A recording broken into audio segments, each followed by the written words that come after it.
बृहन्मुंबई महानगरपालिका शिक्षण विभाग, श्रीमती रजनी अशोक कदम, दुर्गादेवी शर्मा उच्च प्राथमिक मराठी शाळा, एल विभाग।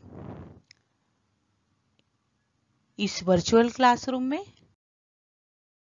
बृहन्मुंबई महानगरपालिका इस वर्चुअल क्लासरूम में आपका बहुत बहुत स्वागत। मैं आपकी virtual class teacher Shrimati Rajni Ashok Kadam इस वर्चुअल वीटीसी क्लासरूम में आपका स्वागत करती हूँ। आज हम पढ़ने जा रहे हैं सुलभ भारती कक्षा 8वीं, विषय हिंदी, और हमारे पाठ का नाम है स्वराज्य मेरा जन्मसिद्ध अधिकार है। स्वराज्य मेरा जन्मसिद्ध अधिकार है। इस पाठ के लेखक है लोकमान्य बाल गंगाधर तिलक। आप सभी इनको पहचानते हैं। मैं फिर से दोहराती हूँ, आज हम जो पाठ पढ़ने जा रहे हैं उस पाठ के लेखक है लोकमान्य तिलक जी। इनका परिचय है। जन्म 1856 में दापोली के रत्नागिरी, महाराष्ट्र में हुआ। मृत्यु 1920 में मुंबई, महाराष्ट्र में हुआ। परिचय: बाल गंगाधर तिलक जी एक शिक्षक, सामाजिक कार्यकर्ता एवं प्रसिद्ध वकील थे। आप देश के पहले ऐसे स्वतंत्रता सेनानी रहे जिन्होंने पूर्ण स्वराज्य की मांग करके अंग्रेजों के मन में खौफ पैदा कर दिया। जन समाज ने आपको लोकमान्य की उपाधि दी। आपकी प्रमुख कृतियां हैं गीता रहस्य, वेद काल का निर्णय, आर्यों का मूल निवास स्थान, वेदों का काल निर्णय और वेदांग ज्योतिष इत्यादि। इस पाठ में प्रस्तुत पाठ में तिलक जी ने स्वराज्य के अधिकार को आत्मा की तरह अजर अमर बताया है। यहाँ तिलक जी ने राजनीति, धर्म, स्वशासन आदि का विस्तृत विवेचन किया है। प्रस्तुत पाठ के स्वराज्य के प्रति तिलक जी की जो अटूट प्रतिबद्धता दिखाई पड़ती है वह हमें इस पाठ में देखने को मिलेगी। सबसे पहले मैं आपको पाठ पढ़कर सुनाती हूँ। आप मन ही मन आप भी पाठ को दोहराएंगे। पढ़ना मन में है। मैं यद्यपि शरीर से बूढ़ा किंतु उत्साह में जवान हूँ। मैं युवावस्था के इस विशेषाधिकार को छोड़ना नहीं चाहता। अपनी विचार शक्ति को सबल बनाने से इनकार करना यह स्वीकार करने के समान होगा कि मुझे इस प्रस्ताव पर बोलने का कोई अधिकार नहीं है। इस पाठ में, इस परिच्छेद में लोकमान्य तिलक जी कहते हैं, मैं भले ही शरीर से बूढ़ा हो गया हूं, लेकिन मेरा उत्साह उतना ही जवान है। मैं युवा अवस्था के इस अधिकार को छोड़ना नहीं चाहता हूं, क्योंकि अगर आपका मन जवान है तो आप कुछ भी हासिल कर सकते हो।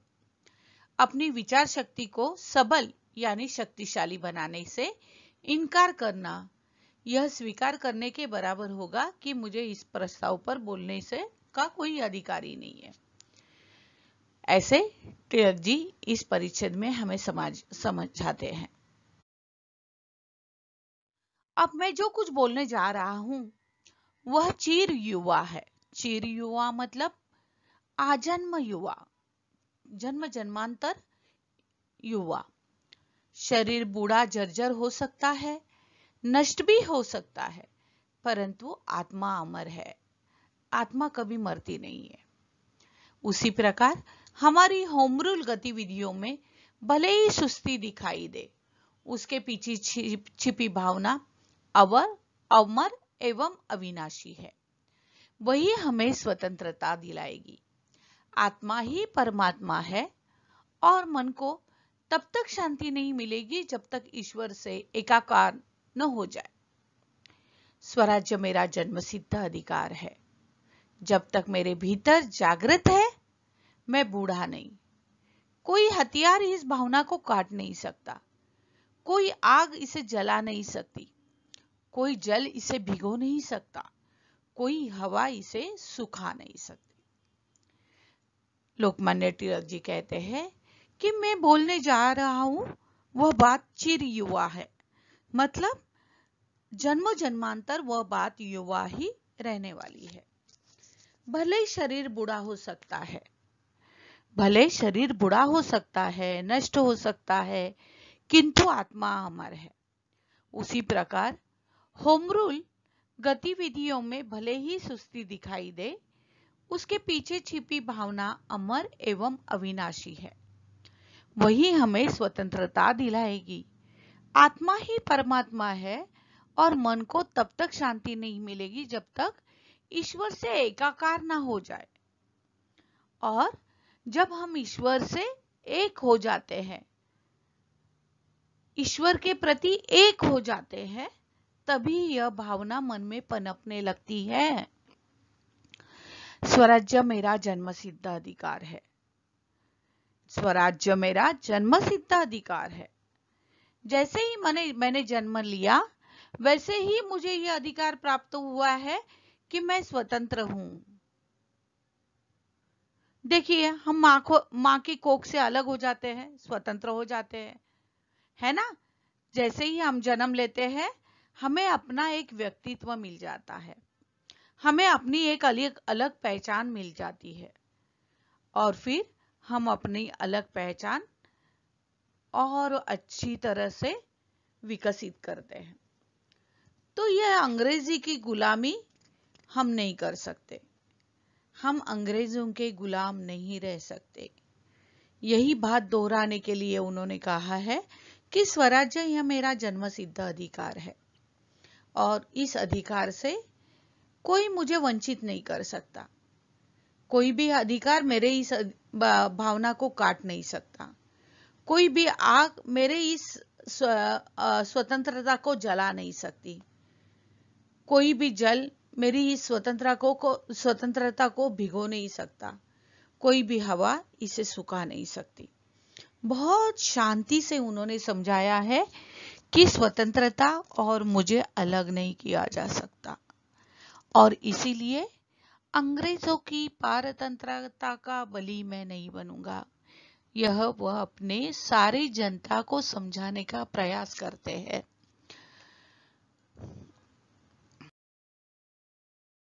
मैं उससे भी आगे बढ़कर कहूंगा कि कोई सीआईडी, पुलिस इसे पकड़ नहीं सकती। किसे? मेरे स्वतंत्रता के अधिकार को, जो मुझे स्वतंत्रता का अधिकार जन्म से ही प्राप्त हुआ है। मैं इसी सिद्धांत की घोषणा पुलिस अधीक्षक जो मेरे सामने बैठे हैं के सामने करता हूं। वो कहते हैं कि जो सामने पुलिस अफसर बैठे हैं, उन्हीं के सामने मैं अपने इस सिद्धांत की घोषणा करता हूं। कौन सा सिद्धांत? कि मेरे जन्मसिद्ध अधिकार को कोई जल भिगो नहीं सकता, कोई हवा सुखा नहीं सकती, कोई काट नहीं सकता, कोई इसे पकड़ नहीं सकता। कलेक्टर के सामने भी, जिन्हें इस सभा को आमंत्रित किया गया था, और आशुलिपि लेखक जो हमारे भाषणों के नोट्स लेने में व्यस्त है, उनके सामने भी हम स्वशासन चाहते हैं और हमें मिलना ही चाहिए। तो किस किस के सामने कहते हैं वह कलेक्टर के सामने भी, जिनको आमंत्रित किया गया था, बोलने के लिए तैयार है। उन पुलिस अधीक्षक सामने के सामने भी, जो उनके सभा में उनके सामने बैठे हैं। उन आशुलिपि मतलब शॉर्ट हैंड लेखन करते हैं ना, वो लेखक, उनके सामने भी यह मैं बताना चाहता हूं कि स्वराज्य यह मेरा जन्मसिद्ध अधिकार है और वह हमें मिलना ही चाहिए। जिस विज्ञान की परिणति स्वशासन में होती है, वही राजनीति विज्ञान है। न कि वह जिसकी परिणति दासता में हो। दासता यानी दास यानी नौकर। राजनीति का विज्ञान इस देश के वेद में है। वेद, सामवेद, अथर्ववेद, यह सारे वेद 4 है, उनके बारे में वह यहाँ बात कर रहे हैं। आपके पास एक आत्मा है और मैं केवल उसे जगाना चाहता हूं। तो भाषण में अपने तिलक जी कहते हैं कि आपके पास जो आत्मा है, उस आत्मा को मैं जगाना चाहता हूँ, उस पर पड़े पर्दे को हटा देना चाहता हूँ, जिसे अज्ञानी, कुचक्री और स्वार्थी लोगों ने आपकी आंखों पर डाल दिया है। राजनीति के विज्ञान के 2 भाग है, पहला देवी और दूसरा राक्षसी। एक राष्ट्र की दास्तां दूसरे भाग में आती है। राजनीति विज्ञान के राक्षसी भाग का कोई नैतिक औचित्य नहीं हो सकता। एक राष्ट्र जो उसे उचित ठहराता है, ईश्वर की दृष्टि में पाप का भागी है। वह कहते हैं कि आप सब लोग एक आत्मा हो और उस आत्मा पर से मैं पर्दा हटा देना चाहता हूं। अज्ञानी, कुचक्री, स्वार्थी लोगों ने आपकी आंखों पर जो पर्दा डाल दिया है, उसे मैं हटाना चाहता हूं। वे कहते हैं कि स्वार्थी लोगों ने आपके आत्मा पर जो पर्दा डाला है, मैं उसे हटाना चाहता हूं। राजनीति के विज्ञान के 2 भाग है, एक पहला देवी और दूसरा राक्षस। मतलब एक अच्छा भाग है और दूसरा गलत है। तो राष्ट्र की दासता दूसरे भाग में आती है। किसी को दास बनाकर रखना, अपनी वसाहत बनाकर रखना, यह बात राक्षसी बात है। राजनीति विज्ञान के राक्षसी भाग का कोई औचित्य नहीं है, कोई नैतिकता नहीं है। एक राष्ट्र जो उसे उचित ठहराता है, ईश्वर की दृष्टि में पाप का भागी है। एक राष्ट्र जो उसे उचित ठहराता है, ईश्वर की दृष्टि में पाप का भागी है। यहाँ वो कहते हैं, क्या आप जागो, आप नींद से जागो और सोचो कि हमें स्वतंत्रता मिलनी चाहिए और अंग्रेजों ने जो हमें पारतंत्रता में डालकर रखा है, वो उन्होंने वापस लेना चाहिए। कुछ लोगों में इस बात को बताने का साहस होता है जो उनके लिए हानिकारक है, और कुछ लोगों में यह साहस नहीं होता। लोगों को इस सिद्धांत के ज्ञान से अवगत कराना चाहता हूं। वह कहते हैं कि कुछ लोग अपनी लड़ाई के बारे में लड़ते हैं, लेकिन कुछ लोग अपने बारे में बोलने का साहस नहीं कर पाते। ऐसे में उन लोगों को इस ज्ञान से अवगत कराना चाहते हैं कि राजनीति धर्म शिक्षा का एक अंग है। धार्मिक और राजनीतिक शिक्षाएं भिन्न नहीं है। यद्यपि विदेशी शासक के कारण वह ऐसे प्रतीत जरूर होती है, लेकिन राजनीति धर्म और शिक्षा का अंग है। राजनीति के विज्ञान से सभी दर्शन, राजनीति में ही सभी दर्शन समाये हैं। राजनीति के विज्ञान में ही सभी दर्शन समाये हैं। इंग्लैंड भारत की सहायता से बेल्जियम जैसे छोटे देश को संरक्षण देने का प्रयास कर रहा है। फिर भी वह कैसे कह सकता है कि हमें स्वशासन नहीं मिलना चाहिए? वो कहते हैं कि इंग्लैंड भारत की सहायता से बेल्जियम को संरक्षण देने का प्रयास कर रहा है, यानी कि बेल्जियम को संरक्षण देने में हम उनकी सहायता कर रहे हैं। मतलब हम किसी को संरक्षण देने के काबिल हैं। तो क्या हमें अपना शासन खुद नहीं चलाना चाहिए? जो हम में दोष देखते हैं वो लोभी प्रकृति के लोग हैं, जो कहते हैं कि भारत अपना स्वशासन नहीं कर सकता। वो कैसे लोग हैं? लोभी है।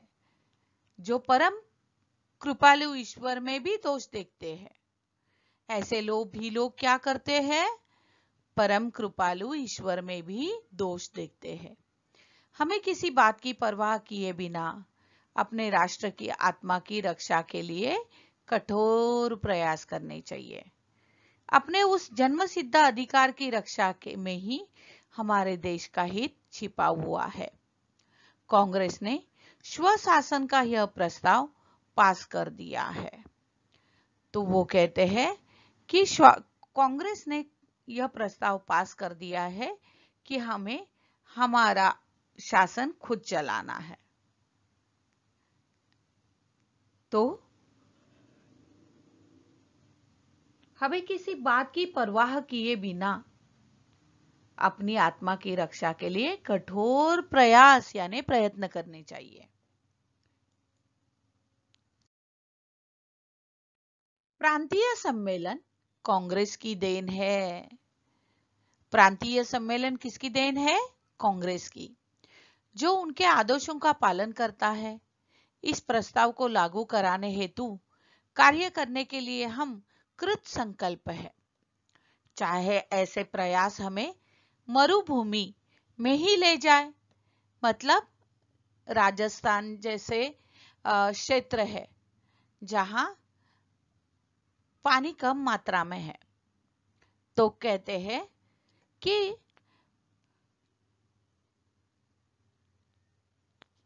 प्रांतीय सम्मेलन यह कांग्रेस की देन है। उसी तरह से हम अपना शासन खुद चला सकते हैं, बिना स्वशासित, बिना पानी के जैसे ही होगा। चाहे हम कितने ही कष्ट उठाना पड़े, अंत में चाहे जान गंवानी पड़े। रामचंद्र ने ऐसे किया था। उस प्रस्ताव को केवल तालियां बजाकर पास न कराए। श्री रामचंद्र जी ने ऐसे किया था। उस प्रस्ताव को केवल तालियां बजाकर पास न कराए, बल्कि इस प्रतिज्ञा के साथ कराए, क्या आप उसके लिए काम करेंगे? हम सभी संभव संवैधानिक और विधि सम्मत तरीकों से स्वशासन की प्राप्ति के लिए कार्य करेंगे। वह कहते हैं कि विधिवत हम चारों ओर से बल डालेंगे और अपना शासन लाने की कोशिश जरूर करेंगे।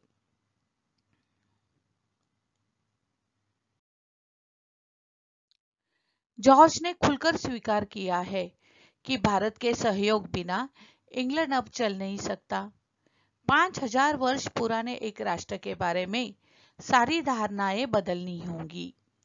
फ्रांसीसी रणभूमि में भारतीय सैनिकों ने ब्रिटिश सैनिकों की जान बचाकर अपनी बहादुरी का परिचय दिया है। हमें उन्हें बता देना चाहिए कि हम 30 करोड़ भारतीय साम्राज्य के लिए अपनी जान देने के लिए भी तैयार है।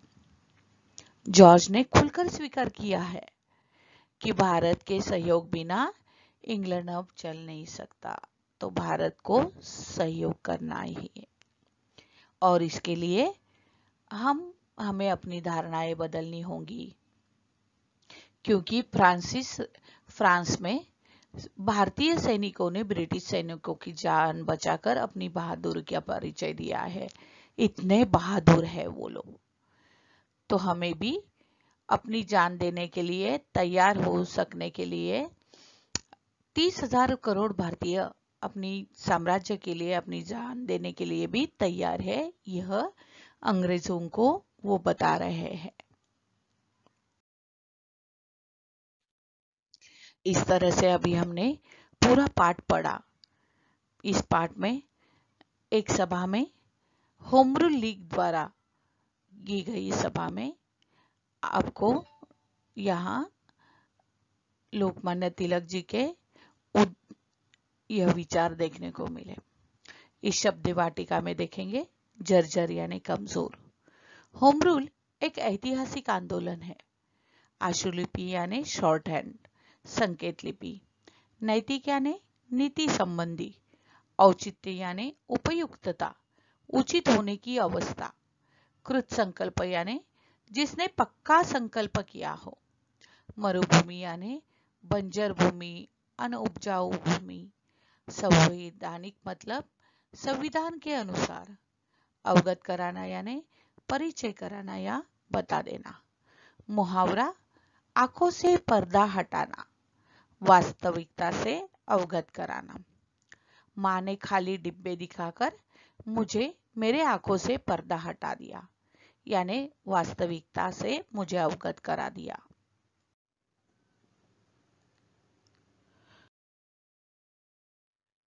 आगे है प्रश्न, सूचना के अनुसार कृतियां करो।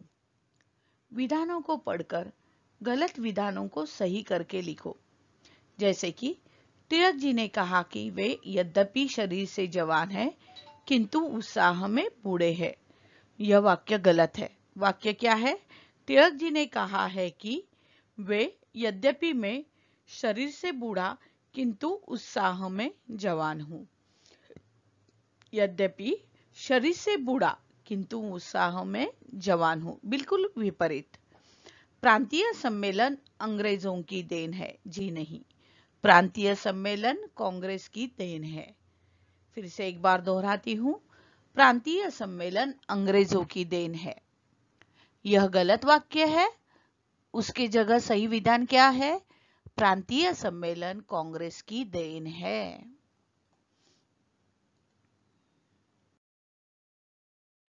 टिप्पणी लिखो। अभी टिप्पणी मतलब छोटे तौर पर उनके बारे में माहिती लिखी गई है। लोकमान्य टिळक। लोकमान्य टिळक जी ब्रिटिश राज के दौरान स्वराज्य के सबसे पहले और मजबूत अधिवक्ताओं में से एक थे तथा भारतीय अंतःकरण में एक प्रबल आमूल परिवर्तनवादी थे। उनका मराठी भाषा में दिया गया नारा स्वराज्य हा माझा जन्मसिद्ध हक्क आहे आणि तो मी मिळवणारच, स्वराज्य मेरा जन्मसिद्ध अधिकार है और मैं इसे लेकर रहूंगा, यह बहुत प्रसिद्ध हुआ था। दूसरी टिप्पणी है होम रूल। होम रूल आंदोलन Akhil Bharatiya home rule league एक राष्ट्रीय राजनीतिक संगठन था जिसकी स्थापना 1916 में बाल गंगाधर तिलक द्वारा भारत के स्व शासन के लिए राष्ट्रीय मांग का नेतृत्व करने के लिए होम रूल के नाम के साथ की गई। प्रथम विश्व युद्ध के आरंभ होने पर भारतीय राष्ट्रीय कांग्रेस के नरमपंथियों ने ब्रिटिश की सहायता करने के लिए निश्चय किया। भारतीय राष्ट्रीय कांग्रेस के इस निर्णय के पीछे संभवतः यह कारण था कि यदि भारत ब्रिटेन की सहायता करेगा तो युद्ध के पश्चात ब्रिटेन भारत को स्वतंत्र कर देगा। परंतु शीघ्र ही भारतीय राष्ट्रीय कांग्रेस को यह अनुमान हो गया कि ब्रिटेन ऐसा कदापि नहीं करेगा और इसीलिए भारतीय नेता असंतुष्ट होकर कोई दूसरा मार्ग खोजने लगे। यही असंतुष्टता ही होम रूल आंदोलन के जन्म का कारण बनी। 1915 में ईस्वी सन 1915 से 1916 तक के मध्य दो होम रूल लीगों की स्थापना हुई। पुणे होम रूल लीग की स्थापना बाल गंगाधर तिलक ने और मद्रास होम रूल लीग की स्थापना एनी बेजेंट ने की। होम रूल लीग भारतीय राष्ट्रीय कांग्रेस की सहायक संस्था की भांति कार्यरत हो गई। इस आंदोलन का उद्देश्य स्वराज्य की प्राप्ति था, परंतु इस आंदोलन में शस्त्रों के प्रयोग की अनुमति नहीं थी। सबको समझ आया? Very good.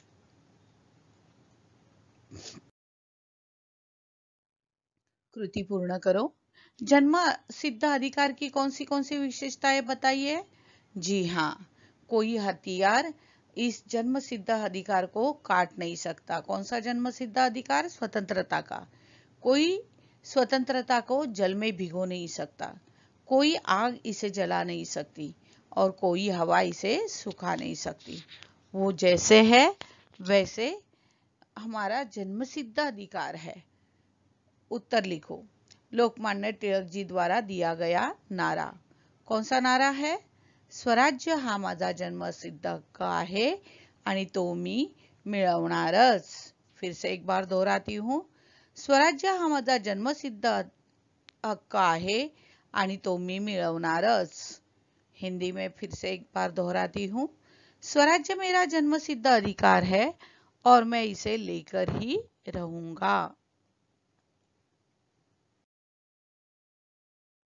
बच्चों, आज आपने लोकमान्य तिलक जी द्वारा लिखित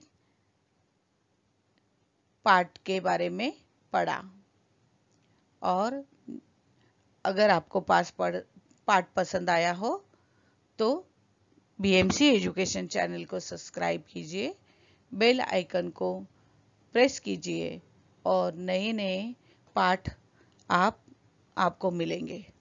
जैसे ही पाठ आता है आपको इत्तला हो जाएगा. आपने ध्यान से पाठ सुना, समझा, इसलिए फिर से एक बार धन्यवाद देती हूँ. धन्यवाद.